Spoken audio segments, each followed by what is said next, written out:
তিন দিনের উত্তরবঙ্গ সফরে আজ উত্তরকন্যার উদ্দেশ্যে রওনা হয়েছেন মুখ্যমন্ত্রী মমতা বন্দ্যোপাধ্যায়। সাম্প্রতিক দুর্যোগে ক্ষয়ক্ষতির হিসাব, পুনর্বাসন ও পুনর্গঠনের কাজে অগ্রগতি খতিয়ে দেখার এই সফরের প্রধান উদ্দেশ্য। আজ উত্তরকন্যা থেকে ভিডিও কনফারেন্সের মাধ্যমে উত্তরের 6 জেলায় পাট্টা বিলি করার কর্মসূচি রয়েছে মুখ্যমন্ত্রীর। এছাড়াও কাল ডুয়ার্স সফরে গিয়ে সেখানকার ছাত্রছাত্রীদের জন্য বিনামূল্যে পাস পরিষেবা চালু করার ঘোষণা করবেন তিনি।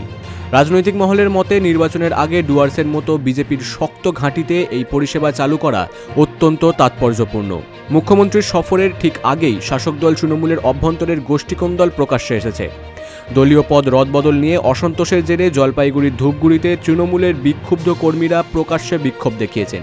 তারা হুঁশিয়ারি দিয়েছেন, দাবি না মানা হলে তারা বৃহত্তর আন্দোলনে যাবেন বা দল বদলও করতে পারেন। সব মিলিয়ে একদিকে উন্নয়নমূলক প্রকল্পের বার্তা এবং অন্যদিকে দলের অভ্যন্তরীণ চাপ, এই দুইয়ের মাধ্যমেই মুখ্যমন্ত্রীর উত্তরবঙ্গ সফরকে কেন্দ্র করে উত্তেজনা বেশ তুঙ্গে।